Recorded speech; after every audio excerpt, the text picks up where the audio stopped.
Il est temps de passer à notre invité du week-end et aujourd'hui il s'agit du nouveau directeur ou de la nouvelle directrice, comme vous voulez, Sophie Vincent, directrice de l'INSEE, l'Institut monégasque de la statistique et des études économiques. Alors vous étiez au service de l'emploi, maintenant l'INSEE, comment est-ce que l'on passe de l'un à l'autre, comment ça s'est fait ?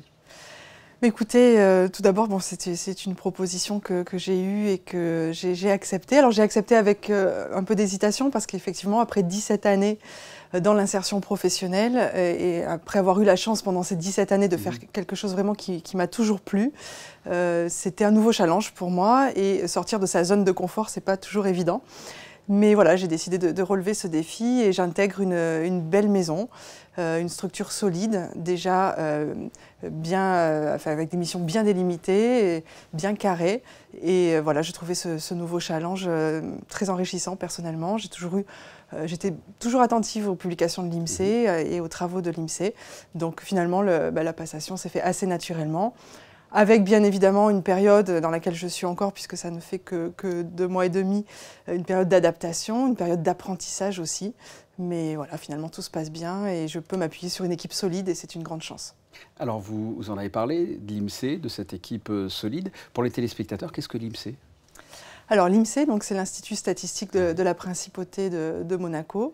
Son rôle est donc d'établir des statistiques, de collecter des données, de les analyser et de les retranscrire en publication. On mène également certaines enquêtes et notre mission, c'est avant tout de pouvoir fournir des statistiques pour la définition, pour aider le gouvernement à définir ses politiques publiques. En résumé, dès qu'il y a un chiffre qui sort de Monaco, ça vient de l'INSEE en fait. La plupart des chiffres, oui. Quelles seront vos grandes missions, vos projets à venir à l'INSEE?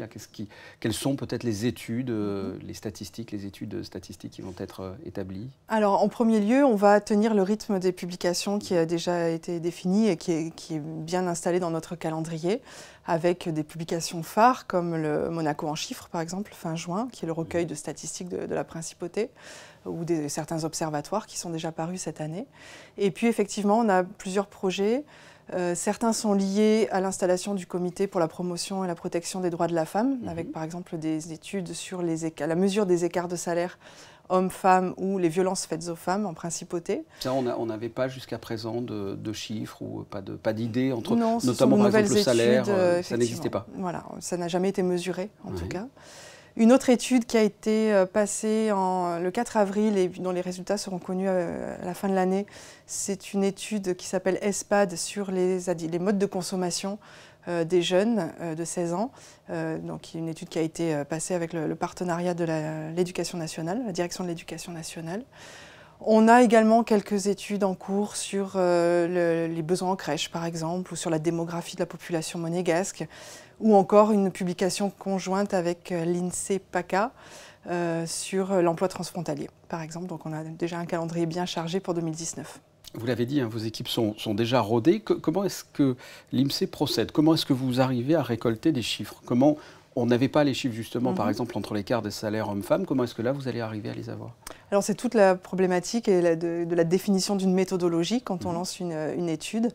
On va en premier lieu faire l'état des lieux de ce que l'on a déjà, puis regarder les données qui nous manquent, voir d'abord si elles existent et sous quel format elles existent, où elles se trouvent également. Donc on se rapproche ensuite des entités qui les détiennent.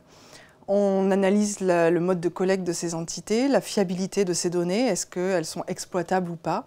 Et si tous les indicateurs sont positifs, on peut mener l'étude, mais il peut nous arriver aussi de ne pas mener d'étude parce que la donnée n'est pas fiable ou n'existe pas tout simplement. Alors, à quoi ça sert? C'est-à-dire, une fois que vous avez ces données, tous ces chiffres, est-ce que ça reste dans une pile et mis dans un placard avec de la poussière ou ça sert à l'État? Alors, notre objectif, et c'est aussi, je pense, notre mission, c'est de publier les données. On n'a rien à cacher.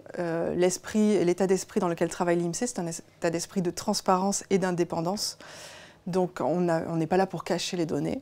Avec un conseil scientifique, on les publie avec un conseil scientifique qui valide nos méthodologies et nos projets de publication. Donc on s'est réunis ce mercredi matin pour justement valider notre charge de travail actuelle.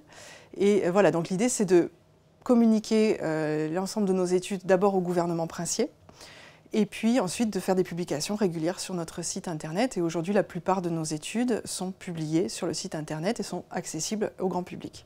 Écoutez, Sophie, Vincent, merci d'avoir répondu à mes questions. On passe à un autre sujet, tout simplement la météo.